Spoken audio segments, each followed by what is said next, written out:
kalau sistem hukum sendiri sudah tidak menciptakan kepastian, lebih gampang untuk aktor politik untuk mempengaruhinya, untuk mengintervensi.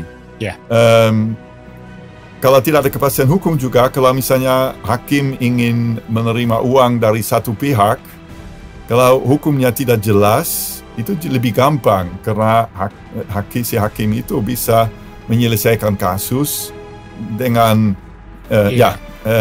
dipengaruhi oleh uang yang dia terima, rezeki, suap atau apa namanya, tanpa bisa kelihatan dari putusannya.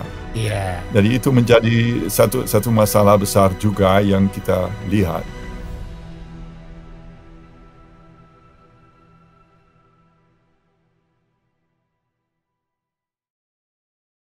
Sobat Chronicles, kita hari ini sangat beruntung bergabung bersama kami di sini Profesor Adrian Bettner, Van Vollenhoven Institute for Law Professor at Leiden University in the Netherlands.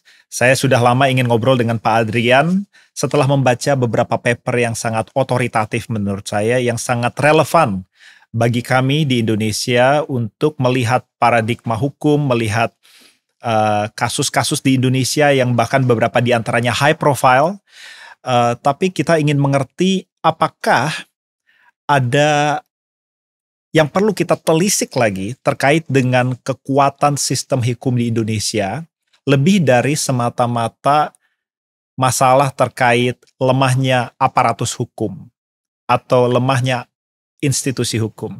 Tapi apakah ada yang bisa kita pelajari dari konsepsi sistem hukum di Indonesia secara keseluruhan? Sebuah upaya yang sangat ambisius. Pak Adrian, terima kasih sudah bergabung di Chronicles. Senang sekali saya boleh tampil di sini. Terima kasih Pak Adrian. Pak Adrian, kita mau berkaca dari beberapa paper Pak Adrian yang saya sudah ada kopinya di depan saya. Saya ingin mengacu pertama kepada paper Pak Adrian yang menyoroti tentang otonomi hukum di Indonesia.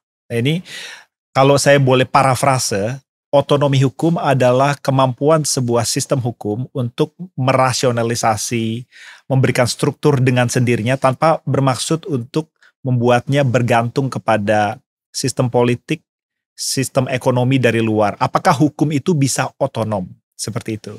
Dan koreksi kalau salah, tapi Pak Adrian menyoroti lemahnya otonomi hukum di Indonesia yang membuat publik bertanya-tanya ketika kadang keputusan-keputusan hukum itu dicurigai, dipengaruhi oleh kekuatan politik di luar.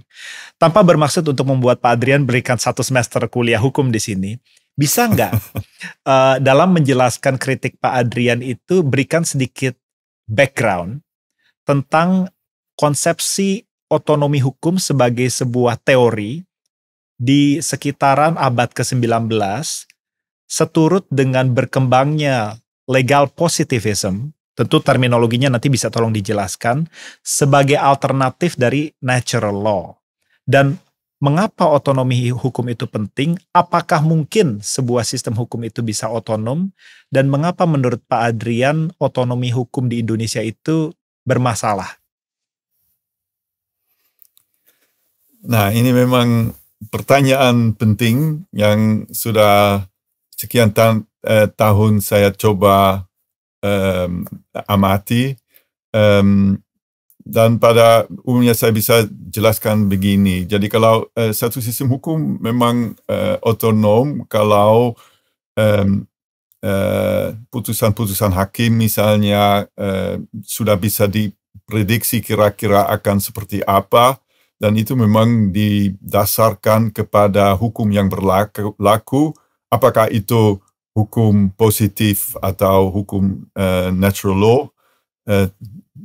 Sebetulnya tidak berbeda dalam hal ini. Yang penting adalah bahwa hukum memang adalah satu sistem aturan, sistem prinsip, cara pertimbangan, menimbangkan aturan-aturan itu dengan menghasilkan solusi putusan yang jelas.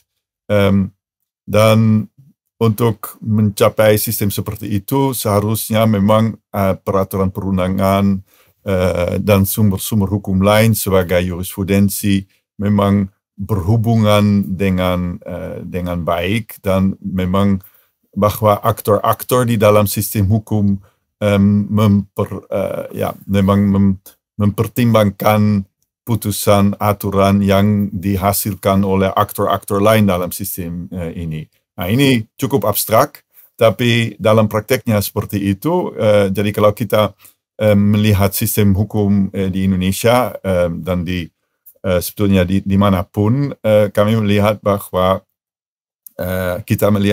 memang ada peraturan perundang-undangan yang dihasilkan oleh pemerintah, dan kemudian kalau ada sengketa atau kalau pemerintah sendiri mau menerapkan peraturan perundang-undangan itu, memang itu dilaksanakan dengan jujur dan dengan baik, dan coba memang untuk mewujudkan tujuan aturan-aturan ini. Nah, yang kita lihat di Indonesia, salah satu masalah yang muncul secara dari awalnya adalah memang bahwa kalau kita lihat sistem membuat peraturan perundang-undangan ini, yang proses politik, bahwa memang misalnya peraturan perundangan yang sudah dibuat sebelumnya tidak cukup diperhatikan.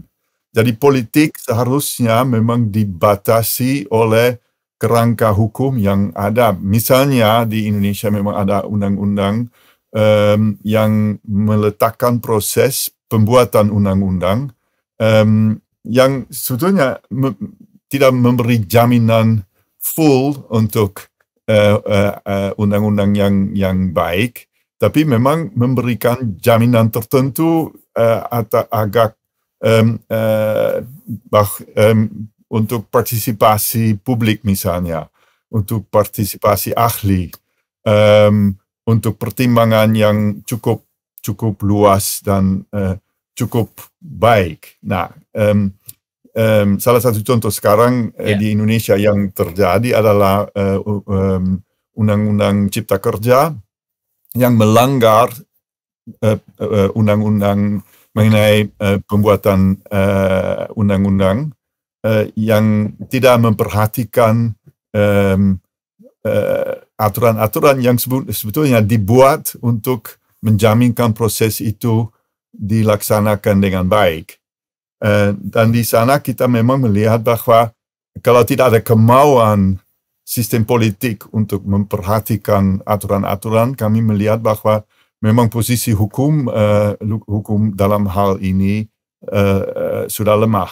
Nah, ini pertamanya kalau dengan membuat peraturan perundang-undang ini.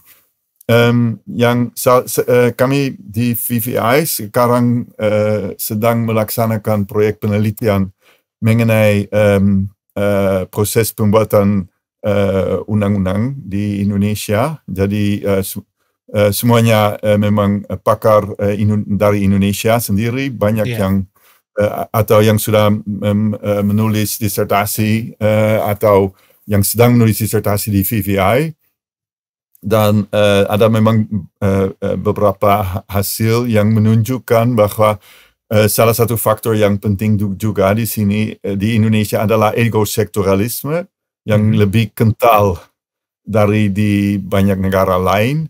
Maksudnya bahwa pertimbangan-pertimbangan untuk membuat undang-undang lebih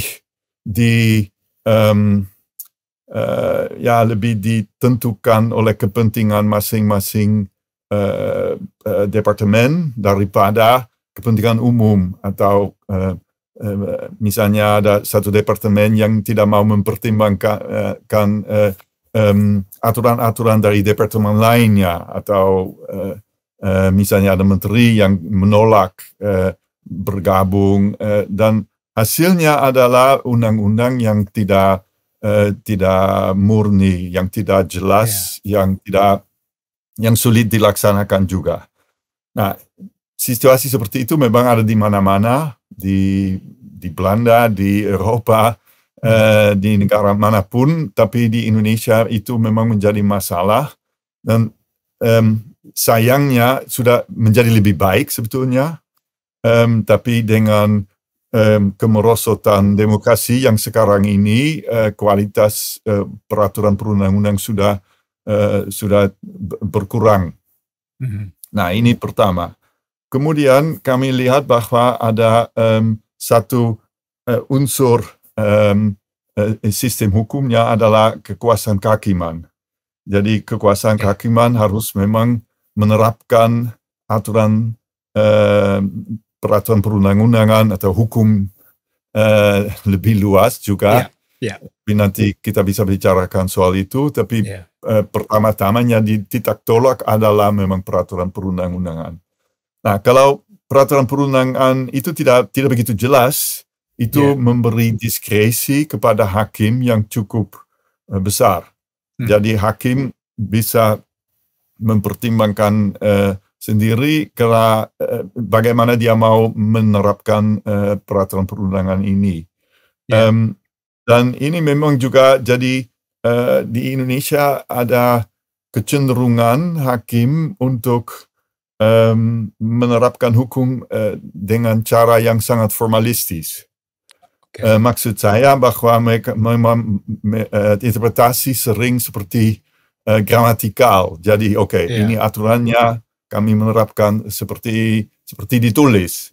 Tapi selalu ada interpretasi. Jadi kita tidak bisa menerapkan satu aturan secara langsung kepada satu masalah yang terjadi. Kami selalu harus interpretasi. Satu contohnya misalnya itu contoh bukan dari Indonesia tapi umumnya kalau ditulis kalau ada aturan tidak boleh membawa apa namanya dalam bahasa Indonesia itu tidak boleh membawa anjing di dalam satu toko. Kalau misalnya saya bawa kucing, apakah itu boleh enggak? Ya, nah, itu ditulis anjing, ya kucing boleh. Tapi tujuannya adalah misalnya kalau itu memang di tempat toko supermarket, jadi kami memang khawatir nanti mau ada bakteria yang dibawa oleh binatang di dalamnya. Nah, jadi di Indonesia juga hakim kalau dia bisa menerapkan formalistis, tapi kadang-kadang juga hakim cenderung untuk melihat undang-undang kekuasaan kehakiman di mana ditulis bahwa hakim harus menggali hukum di dalam masyarakat.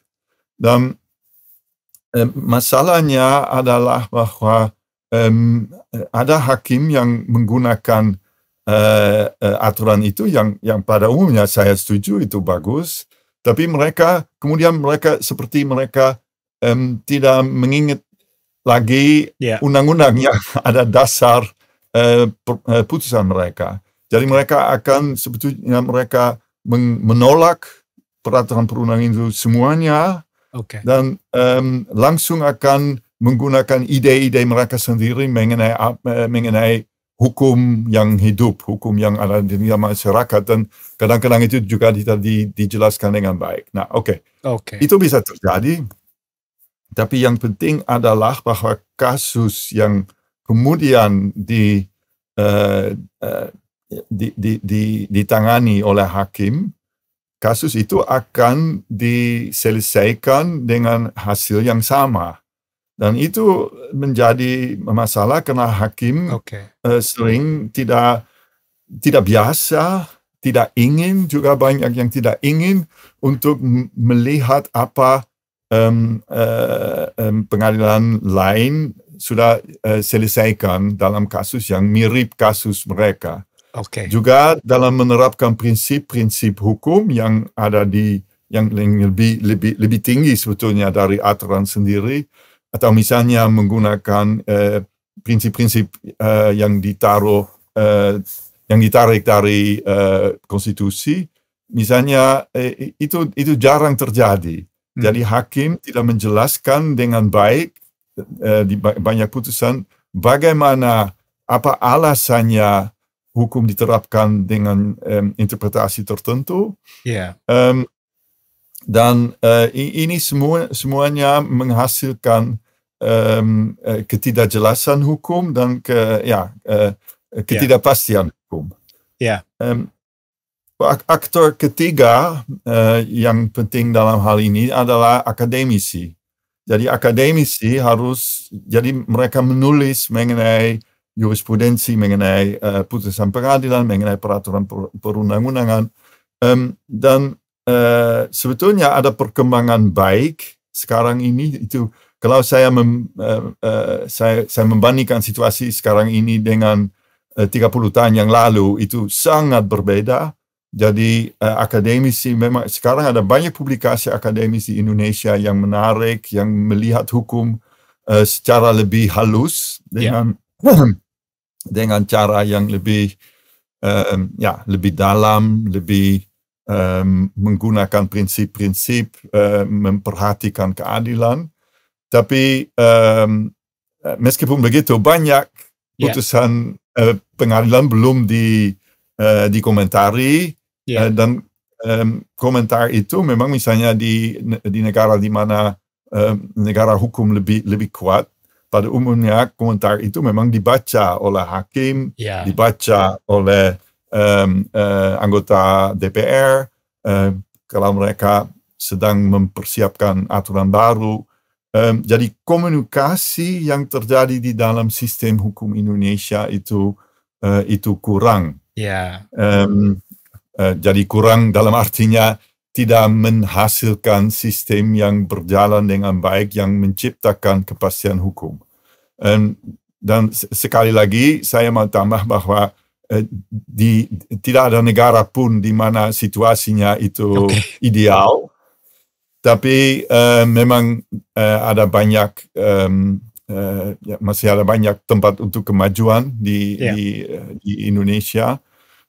Dan sayang sekali saya melihat kemajuan ini pada tahun-tahun sampai kira-kira tahun 2015 kira-kiranya, tapi di bawah pemerintah Jokowi itu sudah mulai merosot, dan karena pemerintah tidak memperhatikan hukum, tidak menerapkan hukum seperti semestinya, dan dengan semua kasusnya bilang ke Mahkamah Konstitusi saja, dan kemudian kalau Mahkamah Konstitusi bilang ini konstitusional, kemudian itu tidak putusan itu tidak dilaksanakan tidak ditaati oleh pemerintah. Nah, jadi ini memang juga menambahkan ketidakjelasan hukum. Dan dalam situasi sekarang ini kami melihat bahwa karena keutuhan hukum kurang jelas, jadi jadi maksud saya bahwa kalau sistem hukum sendiri sudah tidak menciptakan kepastian, lebih gampang untuk aktor politik untuk mempengaruhinya, untuk mengintervensi. Kalau tidak ada kepastian hukum juga, kalau misalnya hakim ingin menerima uang dari satu pihak, kalau hukumnya tidak jelas, itu lebih gampang karena si hakim itu bisa menyelesaikan kasus dengan dipengaruhi oleh uang yang dia terima, rejeki, suap atau apa namanya, tanpa bisa kelihatan dari putusannya. Jadi itu menjadi satu masalah besar juga yang kita lihat. Jadi ini memang ini jawaban yang cukup panjang, saya bisa teruskan. Betul. Tapi barangkali itu untuk pertama kita kita berhenti di sini. Kemudian kita baik. Oke, itu tambah. Iya, Pak Adrian, terima kasih. Itu gambaran yang sangat baik ya untuk membuat kita mengerti wajah dari otonomi hukum di Indonesia. Ada 3 hal yang tadi saya bisa summarize dari elaborasi Pak Adrian. Nomor 1 tentang peraturan perundang-undangannya itu sendiri, tentang sistemnya itu sendiri. Nomor 2 tentang efektivitas dari aparatus hukum sebagai penyelenggara hukum itu. Dan yang ketiga tentang peran dari akademik. Dan itu sangat bagus ya sebagai permulaan dari diskusi kita. Memang kepastian hukum bagi saya adalah titik mula dari penyelenggaraan sebuah bangsa yang efisien dan baik. Itu adalah faktor penentu kepercayaan publik internasional akan penanaman modal di Indonesia, kesejahteraan masyarakat baik sosial maupun ekonomi dan hal-hal lainnya begitu ya. Tapi saya mau ke poin pertama dulu. Untuk publik yang masih awam, tentu tadi Pak Adrian jelaskan sedikit tentang legal positivistic and natural law. Hukum di Indonesia kalau boleh saya secara garis besar gambarkan merujuk kepada ya setidaknya yang sekarang kita pahami sekarang kepada sistem hukum Belanda, the Wetboek van Strafrecht begitu ya. Jadi dan pada satu masa Belanda juga berada di bawah kedudukan dari Perancis walaupun sebentar gitu dan juga dipengaruhi oleh sistem di Perancis sehingga kita menganut tradisi hukum civil law begitu. Tapi di saat yang bersamaan kita juga punya hukum adat dan Pak Adrian menulis tentang pluralisme hukum dan kalau boleh dikoreksi nanti Cornelis van Vollenhoven sendiri juga seorang akademisi yang hampir seluruh pelajar hukum di Indonesia mungkin kenal sebagai champion of pluralisme hukum. Nah dalam hal ini bisa nggak dijelaskan sedikit tentang perjalanan dari hukum Indonesia ketika dia merdeka, kemudian sistem hukumnya terunifikasi, mengadopsi sistem hukum dari Belanda, dan pergumulannya dengan customary law atau hukum adat, dan apa yang dimaksud dengan pluralisme hukum itu sendiri berikut dengan pandangan Pak Adrian.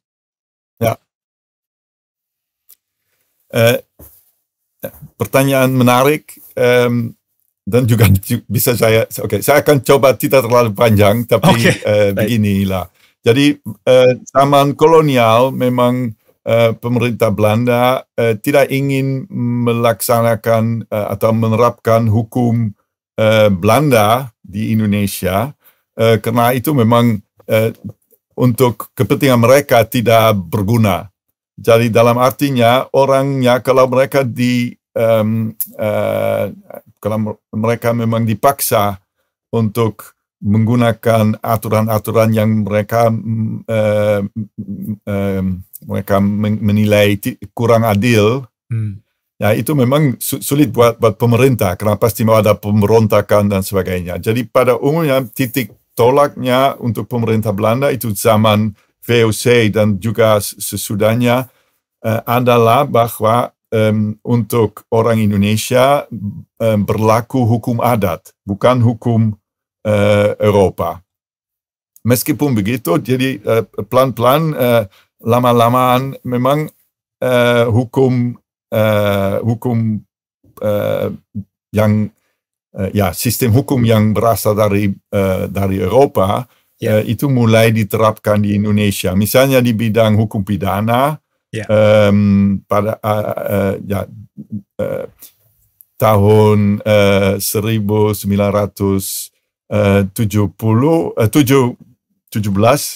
memang kitab undang-undang hukum pidana memang dilaksanakan di Indonesia, dipromulgasi dan itu memang berlaku untuk semua orang di Indonesia. Jadi untuk apakah mereka keturunan Cina, Arab, Belanda, Minang, Jawa, apa saja. Jadi untuk semuanya begini. Tapi meskipun begitu, tadi memang titik tolak masih ada hukum berbeda untuk masing-masing kelompok di Indonesia. Jadi kalau ada transaksi di Salatiga mengenai tanah sawah Ya. antara dua orang Indonesia, itu pasti yang diterapkan dalam hal ini adalah hukum Jawa, hukum setempat. Oke. Nah, dan itu memang Van Vollenhoven yang mempromosikan sistem ini, yang mendukung hukum adat, dan yang saya mau tambahkan sini adalah dia memang orang yang dia pengagum hukum adat. Dia bilang sebetulnya hukum adat itu memang jauh lebih adil buat orang setempat, buat Indonesia, dan sebetulnya banyak unsur-unsurnya lebih adil daripada di hukum yang berlaku di Belanda. Jadi Van Vollenhoven memang sangat kritis mengenai sistem hukum Eropa yang sangat kapitalis dan sangat memang mendukung posisi pengusaha dan the merchants, jadi pedagang. Nah, yang saya kira tambah kontribusi Van Vollenhoven yang paling penting adalah pengakuan bahwa untuk orang Indonesia hukum adat berlaku, dan itu memang melindungi tanah yang mereka punya. Dan itu memang menuju kepada diskusi antara pemerintah Belanda, pakar hukum juga yang di Utrecht misalnya, yang bilang bahwa memang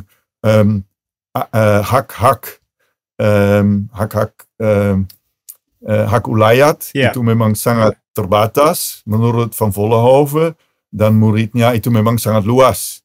Jadi itu maksudnya bahwa tanah yang luas itu tidak boleh dipakai oleh pemerintah untuk diberi kepada pengusaha Eropa untuk melaksanakan perkebunan, untuk membuat perkebunan.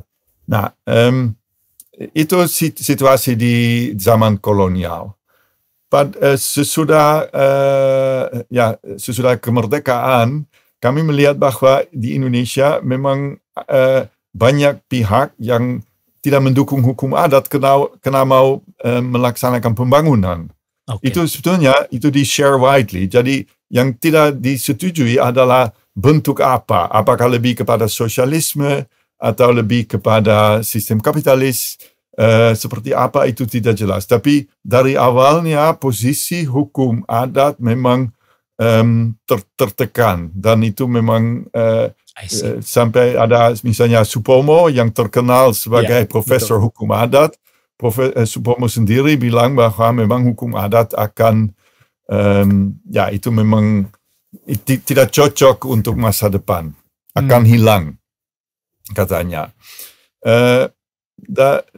Tapi masalahnya yang sayang sekali sebetulnya, kesalahan pemerintah Belanda juga diadopsi oleh pemerintah Indonesia. Dalam artinya bahwa mereka mengutamakan kepentingan elit-elit yang mau menggunakan tanah itu untuk perkebunan atau untuk membuat mall atau industri. Pada zaman Orde Baru, saya masih ingat waktu itu, waktu saya mulai penelitian saya tahun 92, memang ada banyak kasus mengenai tanah rakyat yang diambil alih oleh pemerintah untuk membuat lapangan golf. Dan proses itu memang dengan ups and downs, tapi proses itu memang diteruskan saja. Masalahnya adalah bahwa posisi hukum adat di dalam sistem hukum Indonesia sekarang ini lebih lemah dari dulu. Dalam artinya bahwa pemerintah selalu bisa mengoverride, menggantikan. Jadi kalau mereka ingin melaksanakan proyek tertentu, mereka tidak bisa jadi hukum adat akan kalah sama hukum positif. Meskipun begitu, memang jadi sama dengan Jantje Arizona, dan Jantje Arizona juga menulis disertasi soal itu. kami memang bilang bahwa di Indonesia salah satu masalah tambahan adalah bahwa karena sosialisme sesudah peristiwa pembunuhan 6566 bahwa sosialisme memang dicurigai. Memang ada satu istilah yang tidak boleh dipakai lagi di dalam kalangan politik, dan itu jarang bisa menjadi alternatif untuk pembangunan. Dan karena situasi itu memang salah satu benteng terakhir untuk melindungi hak-hak atas tanah itu menjadi hukum adat. Tapi karena posisi hukum adat di dalam sistem hukum Indonesia tidak kuat, jadi itu memang perlindungan yang cukup lemah, dan itu menjadi masalah dalam banyak kasus yang kita lihat. Dalam prakteknya, kalau kita lihat bidang lain, meskipun tidak begitu diakui secara resmi, hukum adat di banyak bidang, misalnya hukum keluarga, hukum waris, tapi juga transaksi di tempat tertentu di Indonesia masih sangat penting dan masih sangat mempengaruhi perilaku perorangan. Nah, salah satu contoh adalah kasus Nenek Mina yang terkenal di Indonesia. Ini satu contoh saja. Dalam hal ini sebetulnya hakim tidak ingin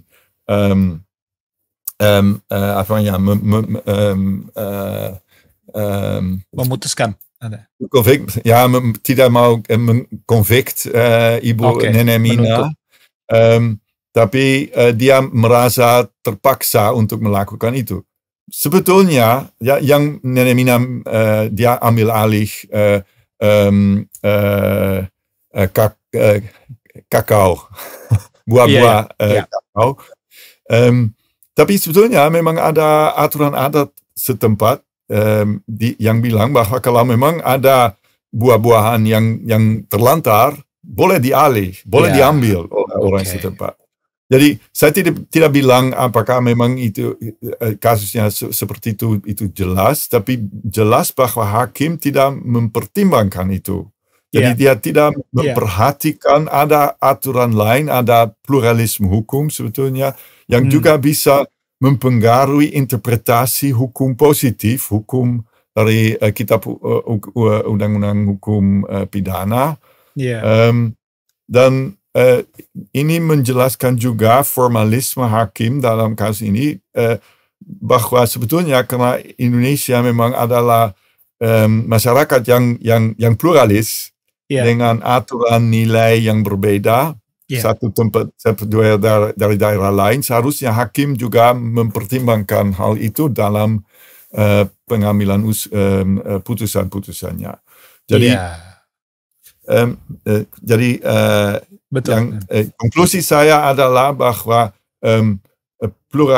saya tidak bilang bahwa hakim harus langsung menerapkan semua aturan-aturan ini, tapi dalam memutuskan kasus atau dalam menerapkan hukum, dan itu untuk pemerintah juga berlaku juga. Jadi mereka harus memperhatikan hukum adat juga dan ide-ide norma-norma lain dan sebetulnya hukum adalah sistem yang bukan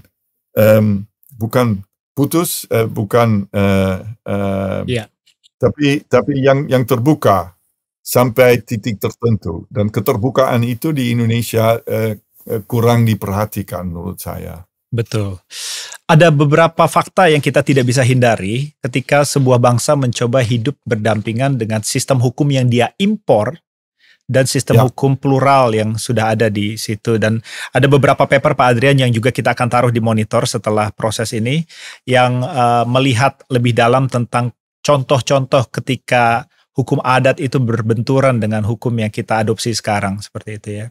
Jadi sebelum kita menganalisa lebih dalam tentang efektivitas dari para hakim yang tadi Pak Adrian bilang gagal mempertimbangkan hukum-hukum hidup or the living law in favor of formalism, saya mau melihat hukumnya itu sendiri sebenarnya, Pak Adrian. Jadi hukum adat, kalau bisa dikoreksi nanti ya, dari sekitar 700 bahasa di Indonesia, itu hanya sekitar 13 yang memiliki dasar tertulis sebenarnya. Jadi mereka punya aksara seperti aksara Jawa kuno, Sunda kuno, Malay, dan Bali seperti itu. Dan koreksi kalau salah, bahwa hukum positif itu sendiri sangat mengacu kepada the closureness of the system ya, bahwa segala hal yang disebut hukum itu yang manusia posit, yang manusia tentukan seperti itu. Dan oleh karena itu ada banyak yang sulit untuk dibuktikan secara hukum oleh kaum-kaum adat tertentu yang tidak memiliki landasan yang terkodifikasi seperti itu. Nah, ini membuat mereka tidak diuntungkan dalam konflik-konflik seperti hutan adat. Di dalam satu paper Pak Adrian menelisik lebih jauh tentang sengketa tanah sawit antara kaum tertentu, kaum adat dengan perusahaan sawit misalnya. Dan saya mau meneliti lebih dalam supaya publik tahu bahwa di situ di perundang-undangan disebutkan misalnya bahwa klaim hutan adat itu bisa digagalkan atau disupersede kalau ada national interest atau kepentingan nasional seperti itu. Dan ketika kita bicara tentang national interest, maka itu adalah hal yang tidak hitam putih gitu ya. Tidak hitam putih, dan ada beberapa kaum adat yang tidak bisa mengartikulasikan begitu. Apakah klaim mereka itu lebih dari national interest atau kurang dari national interest? Nah, sebelum kita bicara tentang kompetensi lawyers segala macam, ini membuat para hakim punya insentif atau punya alasan untuk kemudian hanya melihatnya dari sisi formal, begitu. Apakah ada di tertulis, apakah tidak, dan dia tidak mau berpikir lebih jauh begitu. Jadi pertanyaan saya begini Pak Adrian, bisakah hukum yang berlandasan kepada positivisme ala hukum yang Indonesia adopsi dari Belanda, itu hidup berdampingan dengan the living law atau hukum adat, yang walaupun Van Vollenhoven itu champion of hukum adat, tapi juga dia tidak lepas dari kritik dari Danlev dan rekan-rekannya bahwa juga ada kesenjangan yang dimungkinkan dari hukum adat.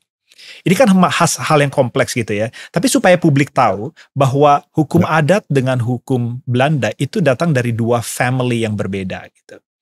Di mana satu adalah berbasiskan positivist atau yang manusia positif, yang satu itu living law. Apakah mungkin secara teoretik hanya melihat dari sistemnya, dua sistem hukum ini hidup berdampingan? Nah, ini pertanyaan bagus, sangat menarik. Jadi ada beberapa unsur jawaban. Yang pertama, kalau kita lihat sistem positivisme yang dianut di Eropa sekarang ini berbeda satu negara dari negara lain.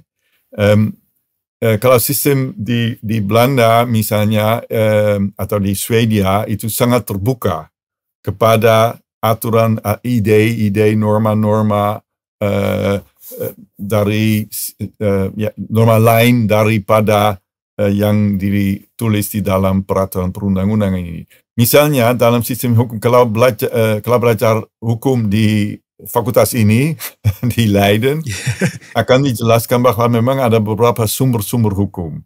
Jadi salah satu sumbernya itu konstitusi, ada international treaties, ada peraturan perundang-undangan, ada jurisprudensi, tapi juga ada kebiasaan. Dan kebiasaan di Belanda bisa begitu kuat bahwa sebetulnya hakim boleh menolak menerapkan aturan hukum tertentu karena memang bentrok dengan kebiasaan. Jadi itu di dalam sistemnya sudah ada keterbukaan tertentu untuk menggunakan hukum yang hidup. Baik. Jadi hakim harus mempunyai alasan yang baik untuk melakukannya. Tapi itu bisa saja, misalnya di Belanda satu kasus yang terkenal adalah kasus mengenai jaminan. Jadi ada petani sebelum Perang Dunia Kedua yang karena tidak profitable lagi, mereka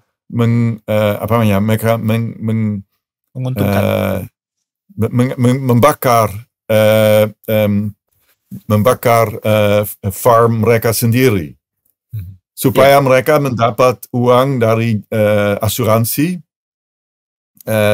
yang karena mereka kena krisis ekonomi itu.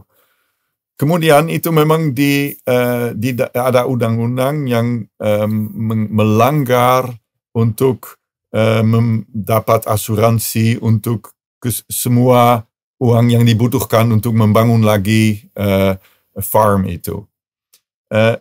Kemudian sesudah Perang Dunia Kedua itu sudah berubah situasinya, dan itu kebiasaan memang perusahaan asuransi itu memang semuanya menerima uang, mereka memberi asuransi untuk semuanya, untuk semua dana yang dibutuhkan untuk membangun lagi.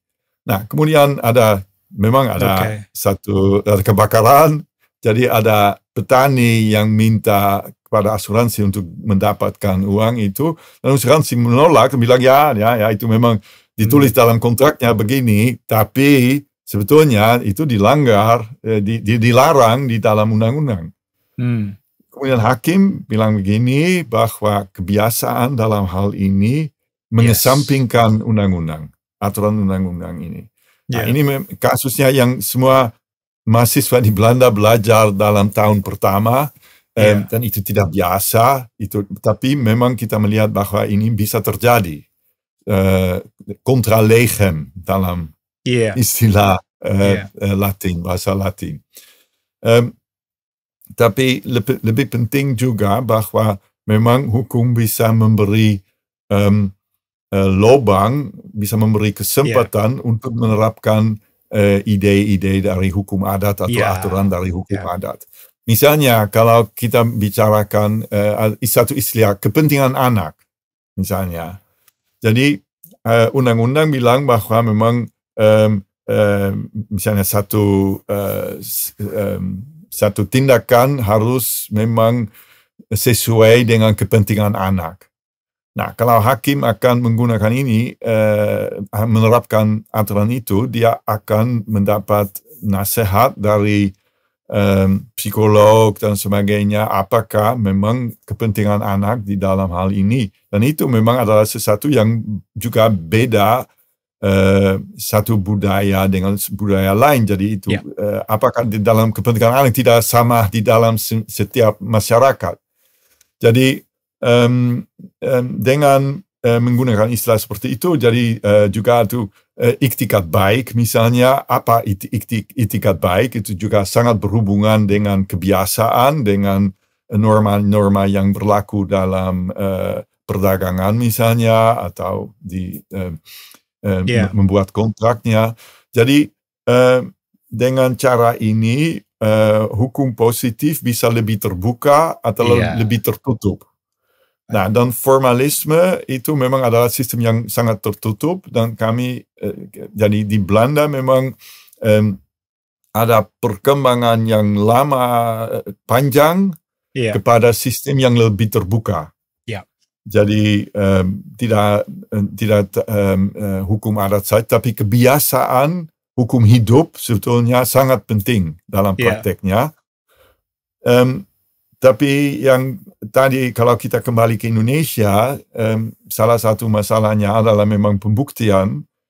Misalnya kalau kita bicara sengketa sawit misalnya, dan bagaimana bisa membuktikan bahwa punya tanah tertentu. Dan di sana kami melihat bahwa hakim ya sebetulnya seharusnya mereka juga menggunakan sistem, menurut saya, bahwa kebiasaan bisa mengesampingkan aturan perundang-undangan.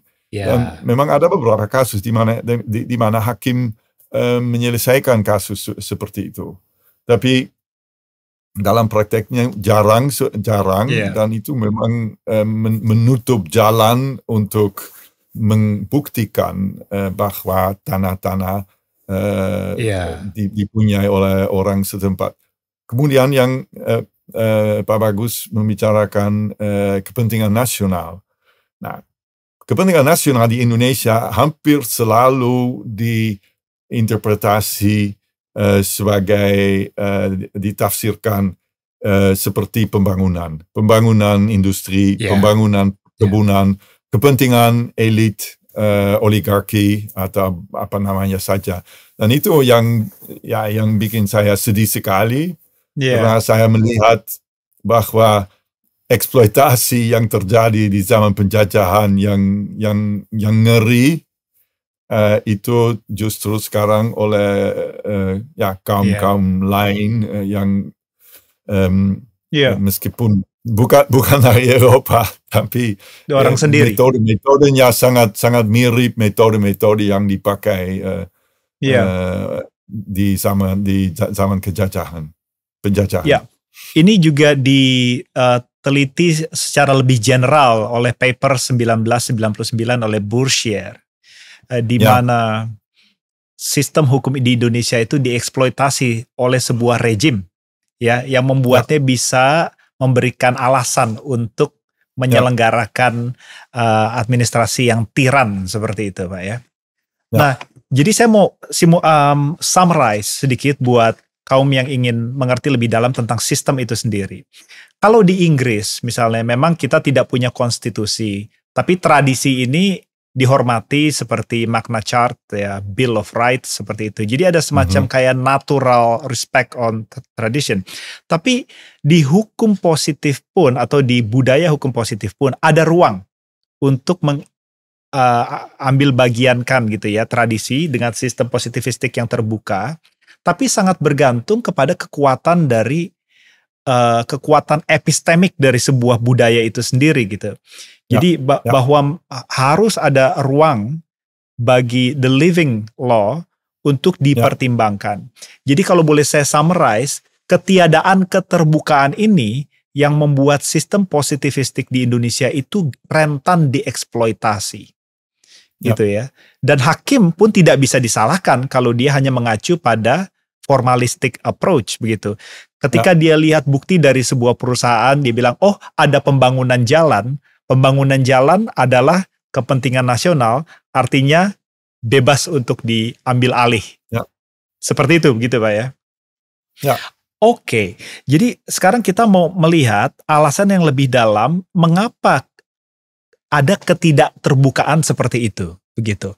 Apakah murni semata-mata dari kerendahan kompetensi dari penyelenggara hukum, atau ada stagnasi dari para akademisi hukum yang seharusnya memberikan masukan-masukan baru, teori-teori baru? Karena kita melihat figur seperti Sachipto Raharjo, profesor-profesor lain di Airlangga Universitas yang mencoba untuk keluar dengan the new theory which respects the living law. Apakah mereka tidak didengar? Apakah tidak ada insentif bagi akademisi Indonesia untuk mengeluarkan sistem hukum baru? Apa wajah sebenarnya dari sistem pelajaran hukum di dalam pendidikan tinggi di Indonesia? Nah, itu kita mau masuk ke zona itu, dan Pak Adrian menulis paper yang sangat baik gitu ya. Dari situ saya pinjam kata-kata epistemic stagnation. Bisa nggak Pak Adrian berikan semacam gambaran gitu tentang wajah pendidikan hukum di Indonesia? Memang ada tulisan saya soal itu. Jadi saya akan mulai dengan sesuatu yang positif. Jadi saya melihat perubahan yang sangat besar sekarang ini. Jadi karena banyak akademisi Indonesia yang muda sekarang pergi kemana-mana untuk menulis disertasi, untuk mengambil master di Thailand, di Jepang, di Belanda, di Swedia, di Inggris, Australia, dimanapun mereka juga mengumpulkan ide-ide baru. Bagaimana sistem pendidikan hukum bisa berubah, dan juga itu berhubungan dengan sistem hukum yang jadi aktor-aktor hukum lain, misalnya kekuasaan hak kehakiman dan produksi mereka. Dan ya, saya memang melihat kemajuan yang baik. Meskipun begitu, kami juga melihat harus mengakui bahwa di Indonesia di Fakultas Hukum situasinya masih tidak optimal. Nah, ada beberapa alasan. Salah satu alasan memang ada kekurangan dana.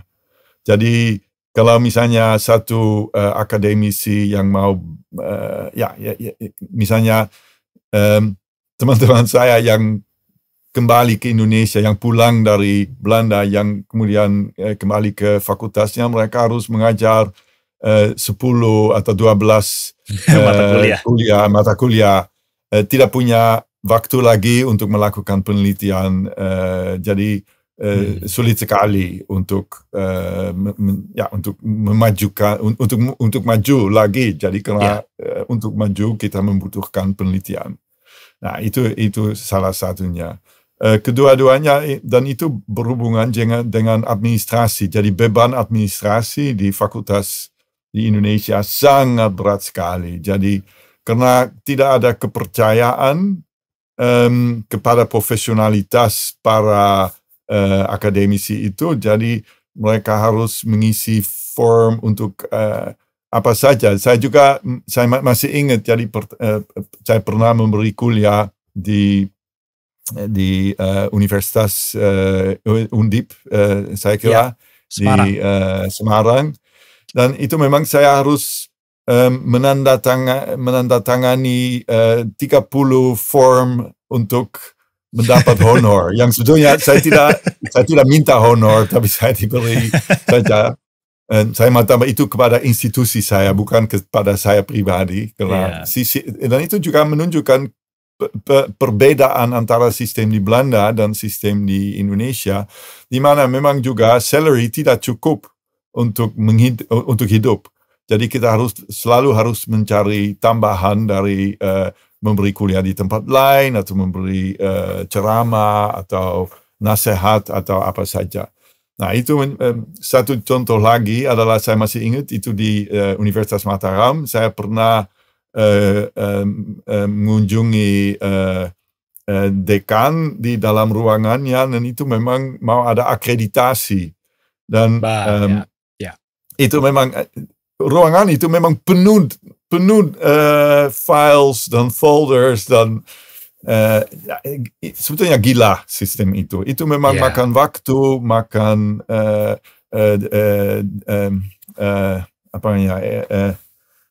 sumber daya, apa saja. Jadi itu sulit sekali.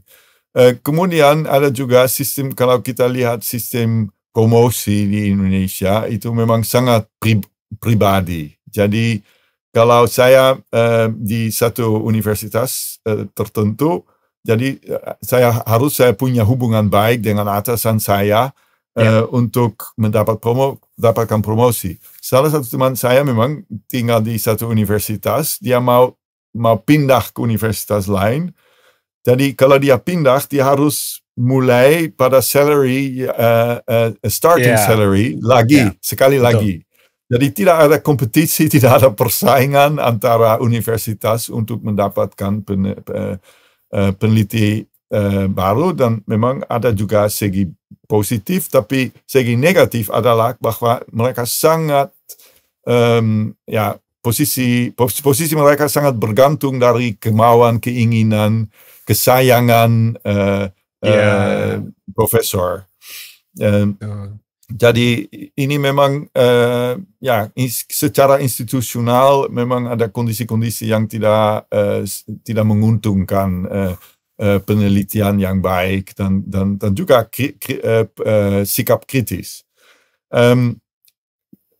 Juga mengenai cara pendidikan, ya, itu memang ya juga karena keterbatasan dana, itu memang banyak sekali mahasiswa yang harus diajar, jadi itu tidak memungkinkan exchange of views yang baik, diskusi lebih sulit. Meskipun saya mengagumi kolega-kolega saya di Indonesia yang selalu mencari metode-metode yang efektif, meskipun begitu. Dan juga kalau kita lihat tujuan, jadi the target untuk belajar, jadi itu sangat mengutamakan menghafalkan aturan-aturan dan sebagainya, dan tidak menuju kepada pikiran kritis. Jadi harapan kami memang mahasiswa harus belajar untuk membaca peraturan perundang-undangan, melihat prinsipnya seperti apa, dan kemudian mereka harus menilai secara kritis apakah ini peraturan yang baik, apakah ini putusan yang baik. Nah, ini memang sebetulnya belum biasa di dunia akademis, di hukum di Indonesia. Jadi ini memang menjadi beberapa masalah yang saya melihat. Tapi seperti tadi saya bilang, memang ada kemajuan. Jadi memang saya masih ingat zaman Orde Baru, itu memang ada pakar hukum yang sangat pintar sekali, tapi mereka punya wawasan yang sangat terbatas karena sistem ideologis propagandanya begitu kental bahwa mereka hampir tidak bisa melihat lebih dari itu. Dan pandangan akademisi di Indonesia di bidang hukum, tapi saya kira di seluruh bidang jauh lebih luas dari dulu, dan itu memang membuka juga jalan baru untuk kritik. Itu memberikan gambaran yang ironis, Pak, ya. Jadi bagaimana mahasiswa hukum itu lulus tapi terbiasa menghafal semata-mata daripada berpikir kritis. Saya sebagai seorang akademisi yang walaupun belum pernah berkarir di Indonesia, tapi banyak mendengar dari dosen-dosen seperti saya di Indonesia, itu betul terbelenggu dengan beban administrasi yang sedemikian rupa membuat mereka tidak punya sumber daya waktu untuk berpikir tentang sistem baru yang harus keluar dari situ. Dan saya bisa tambahkan, mungkin tidak adanya juga insentif untuk melakukan riset interdisipliner, Pak Adrian. Baik dari ketiadaan pendanaan, funding untuk riset-riset yang sifatnya interdisipliner dan risky, gitu ya. Dan Pak Adrian juga menulis tentang pentingnya socio-legal approach, yang di situ tersirat pendekatan interdisiplinaritas juga kan, socio-legal. Dan kalau tidak salah di paper Pak Adrian juga menuliskan bahwa socio-legal modules itu biasanya elektif dan bahkan tidak tersedia di banyak departemen law di Indonesia. Dan membuat mereka semacam seperti inbreeding echo chambers gitu ya, bahwa orang hukum hanya bicara tentang hukum bersama dengan pakar hukum yang lain, dan membuat stagnasi kemajuan. Apakah interdisiplinaritas ini yang kemudian di tempat Pak Adrian di Van Vollenhoven atau di tempat lain itu terlihat tapi tidak terlihat di Indonesia? Nah, dimanapun ada ketegangan antara hukum dengan social sciences, karena juga ada kekhawatiran pakar hukum bahwa social sciences akan ambil alih hukum. Nah, memang ada, saya benar bahwa ada perbedaan besar antara disiplin hukum dengan disiplin social sciences, karena disiplin hukum itu memang salah satu disiplin normatif. Jadi pertama-tama mahasiswa harus belajar bagaimana mereka bisa menginterpretasikan peraturan hukum, jurisprudensi sebagainya, Karena itu supaya memang sistem supaya hasilnya adil, memberi kepastian hukum dan juga bermanfaat. Jadi ini tugas pertama untuk pendidikan hukum.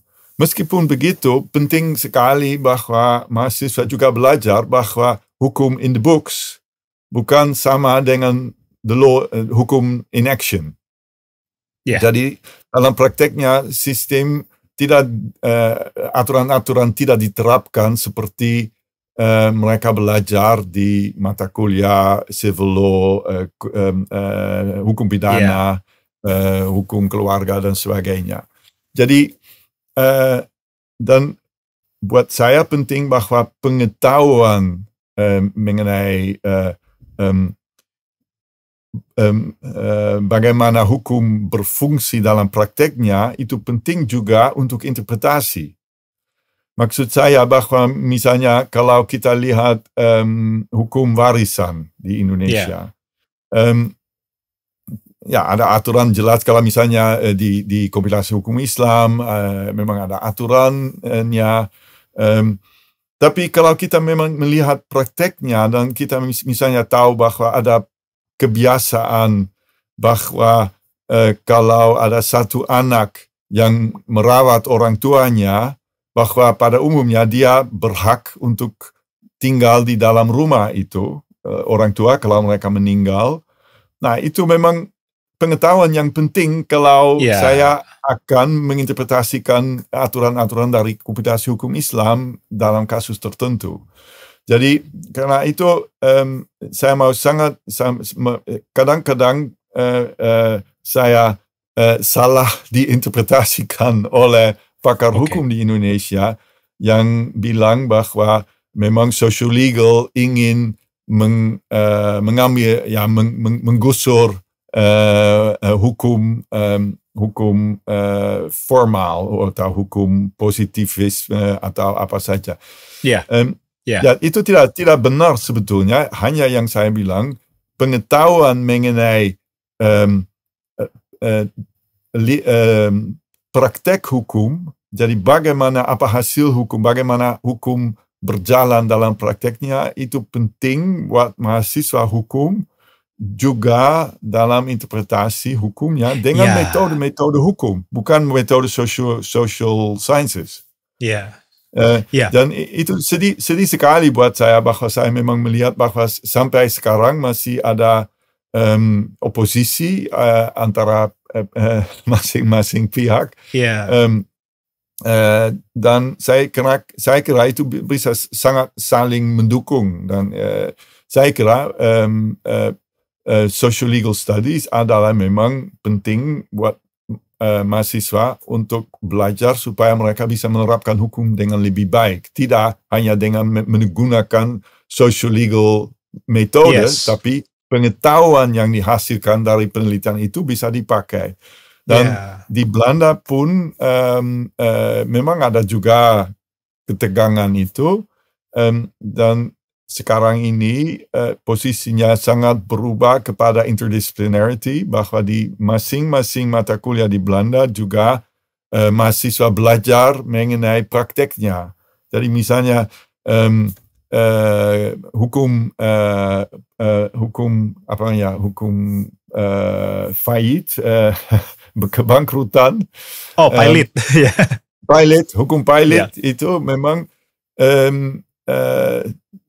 itu sering dipakai oleh pihak untuk menambah tekanan kepada pihak yang tidak membayar. Bukan untuk untuk memaksa dia menjadi pilot, tapi untuk memaksa dia bayar. Jadi antara misalnya kalau ada 500 kasus di pengadilan, jadi saya kira 90% ditarik kembali karena pada akhirnya partai itu membayar. Nah, itu penting. Saya kira itu pengetahuan yang penting. Dan itu hasilnya, misalnya satu contoh sederhana bagaimana informasi mengenai prakteknya bisa juga membantu mahasiswa memahami hukum Ya, pilot seperti apa. betul. Agak aneh Pak Adrian ya, karena saya melihat permasalahan sistem hukum di Indonesia dari sudut pandang bukan sebagai pakar hukum. Saya adalah Nah, seorang applied mathematician actually by yeah, formation. I know. Iya. Begini Pak Adrian, kita bicara tentang disiplin saya misalnya, atau mungkin engineering atau fisika begitu ya. Kita Ya, melihat bahwa yang kita coba modelkan sebagai ya, sistem fisika seperti aliran ya, air atau perpindahan panas atau perubahan cuaca, itu adalah sebuah fenomena fisika yang tidak berubah dari sejak puluhan ribu tahun yang lalu gitu, ya kan? Pun kita masih terus terbuka terhadap interdisiplinaritas. Sekarang ya, seorang matematikawan banyak berdiskusi dengan geologis, dengan biologis, kita mencoba untuk membuat sistem baru. Tapi manusia yang merupakan subjek hukum itu berubah jauh lebih cepat dari sistem mati seperti sistem fisik. Tapi saya melihat stagnasi dari perubahan modelnya. Begitu, yang merupakan sebuah anomali bagi saya dari sudut pandang seorang peneliti bidang engineering matematik ya. Harusnya justru lebih cepat berubahnya daripada sistem hukum mekanika fluida atau matematik gitu, karena objeknya itu lebih ya, cepat berubah. ya, ya, Begitu. Dan saya melihat juga sebuah hostility tadi Pak Adrian secara implisit bilang ada kritik gitu ya, bahwa mungkin pendapatnya disalahartikan sebagai social approach untuk mencoba menggantikan normative approach begitu ya. ya, ya. Sensitivitas seperti ini tidak begitu ada di dalam bidang STEM engineering. Lebih terbuka begitu ya. Nah, Ya, saya melihat ini sebagai komentar gitu ya. Jadi seorang yang melihat hukum dari luar gitu. Kalau saya melihat metrik-metrik seperti tingkat interdisiplinaritas hukum, yang gampang sebenarnya, kita bisa lihat dari output publikasi jurnal. Kita melihat dari komposisi penulis, misalnya, berapa banyak jurnal paper di jurnal hukum yang penulisnya itu dari berbagai disiplin berbeda. Dan kita bisa bandingkan itu dengan di bidang matematik, fisika. Saya melihat, walaupun tidak punya datanya di depan saya, bahwa tingkat interdisiplinaritas dari segi itu di bidang hukum, terutama di Indonesia itu sangat rendah. ya, Seperti itu. Dan ada ketidakterbukaan yang saya nggak tahu sebenarnya apakah ada kurang insentif atau di Indonesia ya, ini ada semacam penekanan yang sedikit luar biasa terhadap bidang STEM, Pak Adrian. Baik dari ya, alokasi beasiswa maupun dari ya, alokasi pendanaan riset dan sebuah narasi bahwa Indonesia ya, untuk maju itu harus menitik beratkan pendidikan kepada bidang STEM atau Science, Engineering, Mathematics begitu Pak ya. Dan menurut saya justru permasalahannya ada di sistem hukum yang stagnan. Seperti ya. itu. Do you think that? Ya, menarik. Jadi saya kira ada beberapa alasan situasi seperti ini. Saya mau juga mensinyalir bahwa sebetulnya jumlah tulisan interdisipliner mengenai hukum di Indonesia sangat meningkat. Tapi kadang-kadang tidak bisa kelihatan bahwa jadi ada pakar hukum yang juga menjadi social legal scholars. Ya, latar belakangnya mereka hukum, mereka punya posisi di dalam fakultas hukum, tapi penelitian mereka sangat interdisipliner dan mereka juga kerjasama dengan kolega-kolega meskipun dari fakultas lain, meskipun itu barangkali mereka tidak menulis bersama. Jadi ini pertama. Yang keduanya, ya saya setuju bahwa saya kira bahwa ada juga kekhawatiran karena sistem hukum begitu dilukai oleh sistem politik di Indonesia. Ya, jadi memang ditekankan selama begitu banyak tahun dan kepastian hukum sangat berkurang. Jadi karena itu ada juga banyak pakar hukum dan itu terutamanya dari generasi sebelum saya. Jadi profesor-profesor yang sebetulnya aktif pada akhir Orde Baru, yang sebetulnya sungguh mereka kira bahwa pentinglah untuk menjaminkan keutuhan sistem hukum dan juga integritas identitasnya. Dan saya kira mereka salah sebetulnya. Saya kira itu memang reaksi yang tidak baik. Saya setuju bahwa memang metode-metode hukum harus dibangun, dikembangkan dengan baik. Tapi saya kira penolakan mereka terhadap insight dari social sciences itu memang kesalahan yang besar. Dan saya memang harapan saya dan di Belanda itu juga cukup baru sebetulnya ya perkembangan ini, bahwa banyak kolega saya di sini yang sekarang kerjasama dengan psikolog, dengan social scientist, political scientist dan sebagainya. Itu juga perkembangan baru. Jadi beda dengan 10 tahun yang lalu pun. Jadi saya kira itu memang paradigma yang mulai berubah, dan itu juga di sini itu sangat didorong oleh pasar kerja.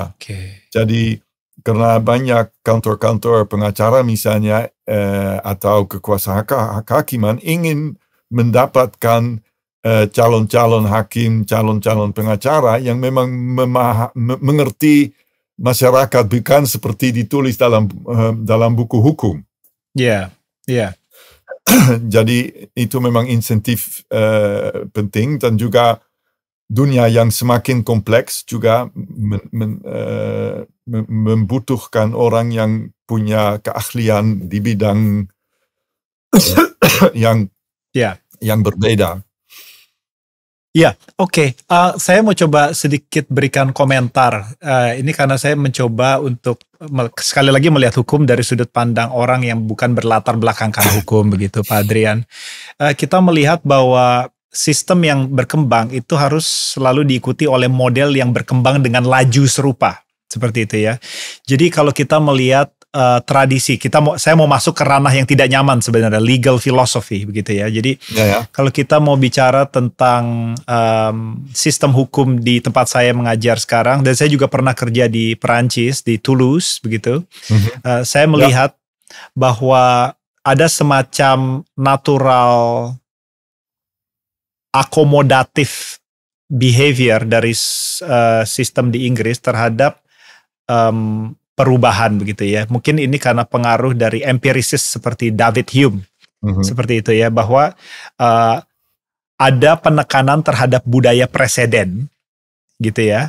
Preseden, hakim di Inggris harus selalu melihat preseden case, dan itu bukan di sistem pengadilan saja, dalam kehidupan sehari-hari pun gitu ya. Mereka harus selalu melihat apakah ada keputusan yang lalu yang seperti itu. Dan itu menurut saya di dalam ilmu seperti petroleum engineering. Ini sangat jauh sekali gitu ya Pak ya. Ketika kita mau memodelkan cairan, kita harus menguji model itu dengan history matching. Gitu. Saya melihat itu sebuah built-in korektor ya dari sebuah model seperti itu. Dan menurut saya sistem yang mengacu kepada positivisme harus lebih terbuka terhadap history matching seperti itu. Dan itu yang harusnya dijadikan semacam antivirus untuk mencegah agar sistem atau budaya positivistik yang diadopsi dari luar Indonesia itu tidak jatuh seperti halnya apa yang tertulis di paper Bouchier tahun 1999 tentang eksploitasi dari sistem itu oleh zaman Orde Baru. Jadi kita melihat kasus pidana terkait korupsi yang menyeret figur yang high profile seperti mantan Menteri Perdagangan Tom Lembong. Nah, yang membuat ramai di muka publik dibahas itu adalah ketiadaan dari mens rea, yang publik merasa tidak adil seorang yang dihukum itu dihukum kalau dia tidak memiliki niat jahat. Dan niat jahat itu adalah sebuah polemik yang sangat susah untuk dikuantifikasi, begitu. Karena kadang-kadang tidak jelas apa yang disebut niat jahat gitu. Saya nggak tahu apa Pak Adrian punya latar belakang terhadap kasus ini, tapi secara garis besar yang diperbincangkan oleh publik adalah ketiadaan niat oleh Pak Tom Lembong untuk memperkaya dirinya sendiri ataupun orang lain seperti itu. Kalau bisa Pak Adrian tawarkan semacam analisis yang mengacu pada diskusi kita dari tadi tentang apa yang seharusnya dipertimbangkan oleh seorang hakim ketika menghadapi permasalahan seperti Tom Lembong dan import gula itu. Apakah ada komentar? Yang bisa saya share adalah bagaimana di dalam sistem hukum yang tidak kenal mens rea seperti di Inggris, bagaimana itu bisa meskipun begitu menggunakan metode yang cukup mirip untuk melihat apakah memang salah tidak atau sejauh mana itu salah. Nah, itu sangat juga itu berhubungan juga dengan aturannya. Jadi bagaimana aturan ini ditulis, apa ada di dalamnya. Dan saya kira memang ada masalah juga. Saya masih ingat dari proyek penelitian dulu dengan LAIP, Lembaga untuk Independensi Peradilan Indonesia, bahwa memang aturan-aturan tersebut di dalam undang-undang anti korupsi itu memang bermasalah dan tidak tidak ditulis dengan baik supaya unsur ini mens rea apa yang mau diwujud keinginan katakanlah begitu, bahwa itu memang bisa dimasukkan di dalam pertimbangan hakim apakah salah tidak. Tapi lain dari itu, saya kira bahwa memang hakim bisa, itu jelas bahwa kalau ada keinginan memperkayakan diri, jadi titik tolak adalah bahwa semua orang harus tahu hukum, ya. Jadi apakah dia tahu tidak, ya itu bukan alasan yang bisa membebaskan dia. Meskipun begitu, kalau memang apakah memang kalau jelas dari kasus bahwa tidak ada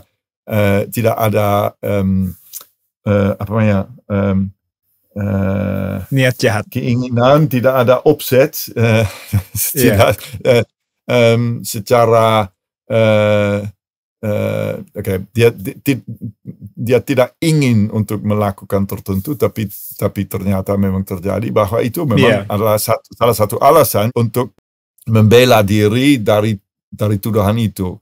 Nah, memang di banyak kasusnya pada akhirnya hakim juga bisa menggunakan istilah ini untuk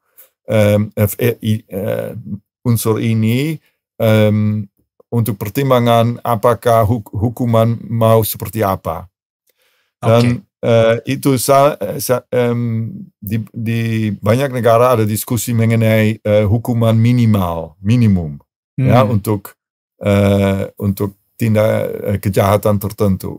Dan semua hakim di semua negara bilang bahwa ini memang ide yang tidak baik, karena hukuman itu sangat tergantung dari kasusnya, dan itu kalau kita menggunakan hukuman minimum, kita tidak bisa menggunakan ciri-ciri khusus kasus itu atau kondisi-kondisi dalam membuat hukuman.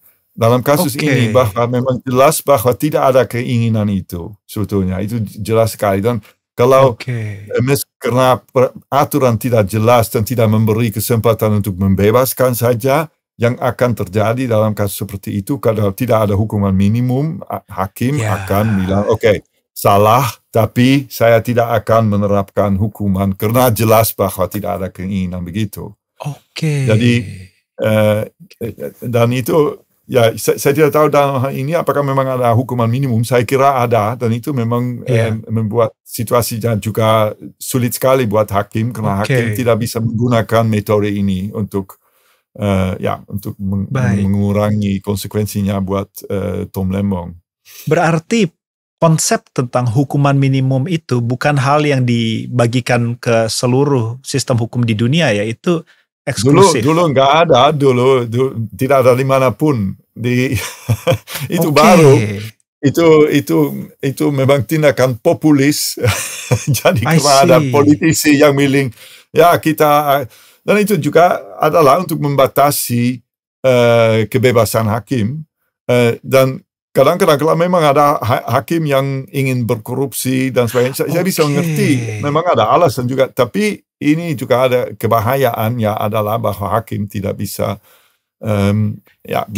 tidak menghukum, dia harus menghukum gitu.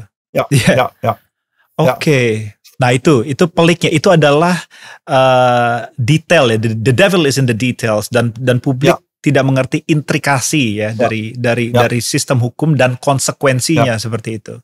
Dan betapa peliknya permasalahan terkait penentuan ada tidaknya niat jahat seperti itu. Ada kasus yang high profile juga, betul, mens rea seperti itu ya. Ada kasus yang mungkin lebih kurang kontroversial walaupun melibatkan figur yang juga high profile.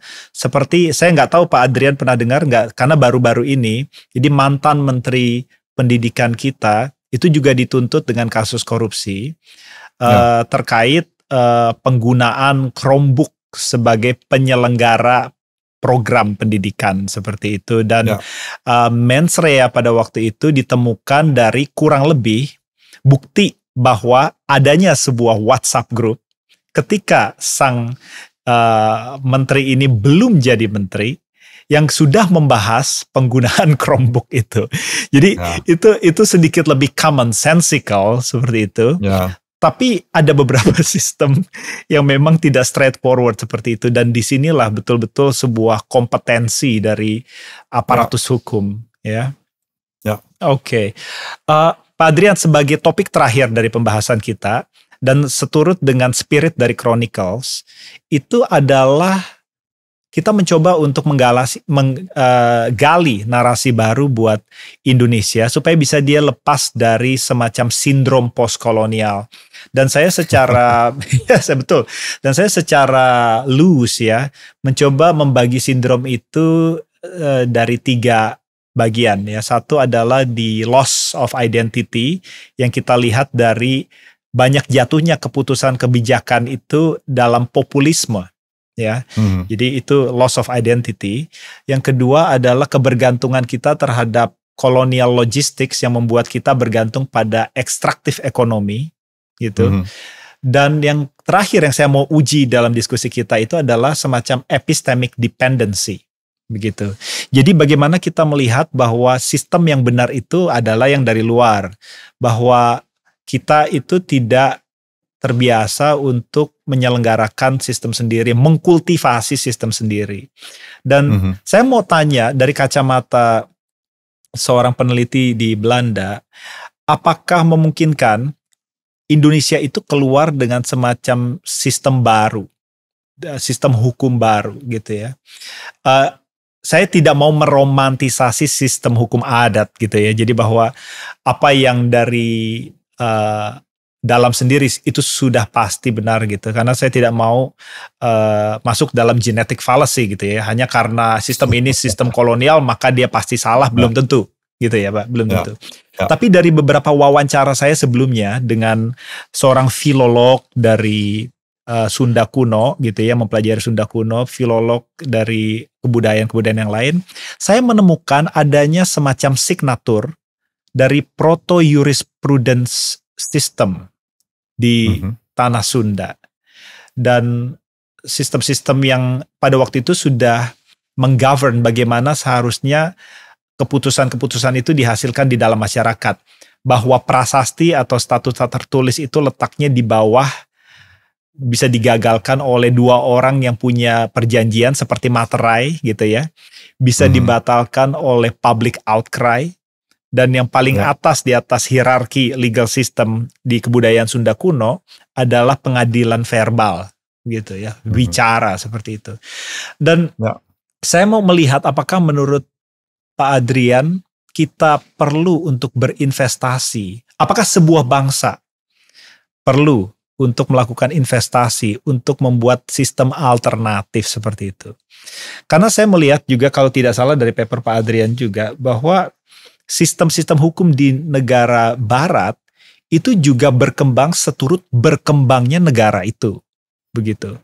Dan ada semacam episode di dalam perkembangan Indonesia yang membuatnya sedikit bingung. Gitu. Karena ada interupsi dari masa kolonial seperti itu. Ada komen nggak menurut Pak Adrian? Apakah Indonesia itu bisa atau bahkan dianjurkan untuk berinvestasi mengembangkan sistem sendiri? Ya, jadi saya kira sebetulnya dalam hal ini perbedaan antara Indonesia dengan negara yang dijajahi dengan negara yang menjajah sebetulnya tidak begitu jauh. Dalam artinya bahwa di Eropa, di banyak negara ada masalah-masalah yang berhubungan yang sangat mirip situasi di Indonesia. Jadi saya kira sebetulnya Indonesia memang dalam keadaan baik bahwa memang masih ada local wisdom, kearifan lokal. Lokal. Ya. Saya kira di kearifan lokal memang memberi banyak contoh. Di Indonesia ada banyak contoh kearifan lokal yang bisa memberi inspirasi buat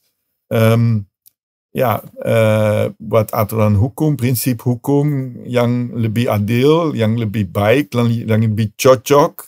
Tidak hanya untuk Indonesia, tapi juga untuk Belanda sebetulnya. Tapi di Indonesia karena itu memang berhubungan dengan kelompok tertentu, dengan itu bisa saja masyarakat hukum adat atau lain. Ada juga perkembangan baru. Misalnya kalau kita lihat rakyat setempat di beberapa daerah di Jakarta yang baru, yang meskipun begitu mereka menghidupkan proses-proses yang sangat baik, misalnya proses pembuktian siapa punya tanah apa, tapi juga tanah komunal dan sebagainya. Jadi saya kira ada banyak contoh yang bisa memberi inspirasi itu. Masalahnya itu adalah bahwa kekuasaan sekarang ini berada di dalam tangan elit politik ekonomis yang justru ingin mengeksploitasikan saja dan tidak tertarik untuk membagikan hasilnya dengan cara yang lebih adil. Dan penting juga bahwa Indonesia memang sangat berubah. Jadi kalau kita perkembangan sekarang ini dengan pemerantauan, dengan orang yang pergi kemana-mana, kalau di Jakarta orang datang dari semua tempatnya, tapi juga penelitian yang kami lakukan yang Al-Farabi, salah satu kawan saya, di Muko-Muko, itu menjelaskan bahwa sistem yang bagus sekali mengenai hukum adat di bidang hukum perkawinan itu sudah mulai dilemahkan oleh pendatang, oleh perubahan sosial. Jadi saya kira Indonesia tidak akan kembali kepada sistem adat yang dulu, dan banyak aturan adat juga menurut saya tidak adil juga ya, kalau kita lihat di banyak sistem adat posisi wanita dan sebagainya yang sangat lemah. Jadi kita jangan harus romantisasi, tapi memang kalau kita melihat sistem ekonomi yang sekarang ini dan hasil untuk climate change dan untuk perusakan lingkungan dan sebagainya, saya kira memang itu lebih Eropa sekarang ini yang melihat negara seperti Indonesia, tempat lokal untuk menarik inspirasi. Misalnya sekarang di manapun ada the rights of nature. Jadi ide rights of nature itu bukan dari Eropa, itu memang dari ada dari Australia, ada dari Selandia Baru, tapi juga di Indonesia ada memang ide-ide itu yang mirip. Jadi harapan saya memang seluruh dunia bisa menarik untung dari kekayaan Indonesia ide itu, tapi pertama-tama kalau memang ide-ide itu bisa dipakai di Indonesia sendiri untuk menjadi prinsip-prinsip di dalam sistem hukum sekarang ini, itu paling bagus. Itu komen terakhir, saya mau coba berikan pikiran saya sedikit ya, karena saya pernah berdiskusi juga dengan seorang political geologist dari Scotland yang meneliti tentang hubungan antara manusia dengan alam. Kita hidup arguably di zaman antroposen seperti itu ya. Dan ada semacam kritik bahwa relasi antara manusia dengan alam itu juga dipengaruhi oleh monotheistic great religions ya. Bahwa ada semacam exceptionalism yang mengacu kepada manusia yang membuatnya seperti masters of the universe. Seperti itu.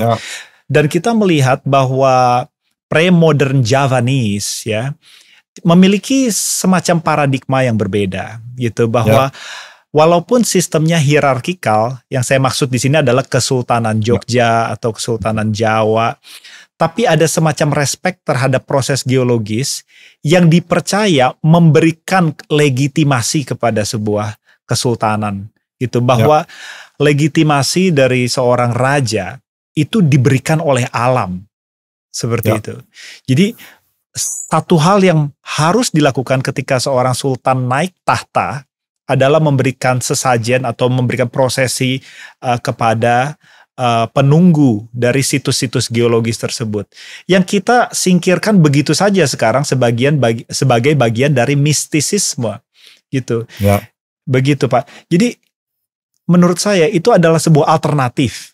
Ya, alternatif bagaimana kita menyikapi yang tidak bernafas sebagai entitas egaliter dari manusia yang merupakan sebuah dasar dari etik lingkungan hidup yang baru yang kita bisa sama-sama nikmati keuntungannya baik di Belanda maupun di Indonesia kan? Ya, setuju. Ya, oke. Nah itu memang satu contoh mengenai ide-ide dari Indonesia atau sejarah Indonesia yang bisa menginspirasi. Dan saya melihat juga dan pasti Pak Bagus juga melihatnya di Inggris bahwa banyak orang sekarang yang bisa melakukan yoga di dalam banyak arti. Tapi kalau memang secara jujur dan coba untuk belajar dari itu dan coba untuk belajar bahwa itu memang ada cara lain dari menjadi kaya untuk menjadi bahagia, menjadi bahagia. Itu sangat penting, dan untuk melihat alam sebagai sesuatu yang bukan dengan pandangan sudut dengan kacamata monoteistis saja. Menarik sekali. Saya kira itu ide yang bagus. Pak Adrian, terima kasih. Nah, sama-sama. Terima kasih atas pertanyaan yang jelas, baik, dan juga summaries yang sangat membantu. Mudah-mudahan bermanfaat. Jadi saya menikmati. Saya sangat menikmati. Saya yakin bermanfaat, dan sampai jumpa lagi Pak Adrian. Ya, oke. Dan mudah-mudahan di Nottingham atau di Leiden nanti. Tentu. Oke. Folks, that's Chronicles.